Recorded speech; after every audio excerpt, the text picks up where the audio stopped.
The story starts because my mum actually had to escape Sri Lanka in a war situation. It's a brave, brave woman. She smuggled me on Okay. a fake passport into the UK for a better life. We lost all our assets in Sri Lanka, so we had to start again. So we had to go into social housing in Northwest London.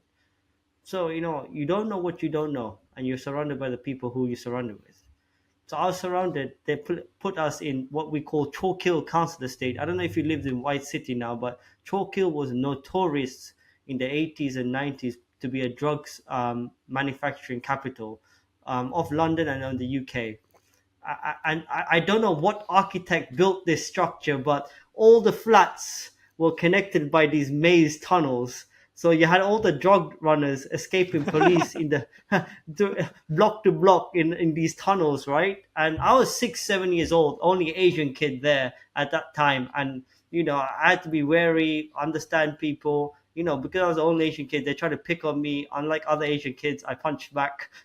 So I kind of understood what the streets were and pattern recognition, being alert and stuff, and I got into trouble. I was luckily I didn't do anything bad. I didn't get into illegal trouble, but I was fighting. I always had to get the latest clothes, be cool. Education wasn't much for us. There was no one was around us who were older. By the way, the older guys were the influence, and they were usually bad influence. None of them went to college or university, as we say. None of them had a career. So I dropped out. My first dropout was from high school. I think I only got one C in English speaking, and I thought education wasn't for me. So to your question, I was just following the wrong crowd, getting into fights. Thankfully, I had weightlifting as Mm. a discipline, but yeah, I was doing nothing basically. And what was like the first sign for you to that you paid attention to that this was probably not the right path to take?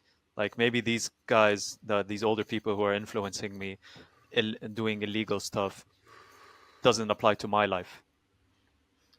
Yeah. So two things happened. Well, three things I have to say. Number one, when I was 15, my uncle from Sri Lanka, unfortunately, he's passed away, came. He said, "Listen, you're either going to be in jail or you're going to get killed. Here is, I can't afford much, but here's a set of weights." And these were old school sand weights. And I fell in love with weights. I didn't fall in love with martial arts, Let's but I fell go. in love with weights. I was a big weightlifting fan, Olympic weightlifting. I done some regional shows. I was quite good. Nothing. I had an injury, so I couldn't qualify Olympics or anything serious. But it kept me disciplined.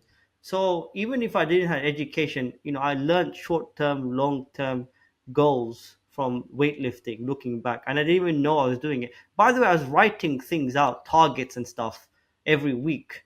Like no one was teaching me. My parents didn't know. My coaches. I didn't even have a coach. I was just googling stuff, and it was like Westbell Barbell, I think, the society on the east west coast, and I was writing stuff. So first, that gave me discipline, and everyone else was not disciplined enough. So I kind of noticed that.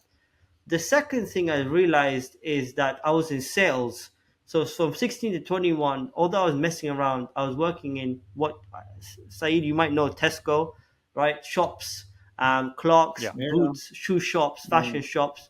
So I was learning sales and I was getting income that was legal and I was learning how to spend it appropriately, right? So I was learning sales. And the third thing that happened was actually I was getting into these fights at 21. The serious thing is I got hit on the head with a sharp bottle and an instrument, and I went into a coma for 4 hours.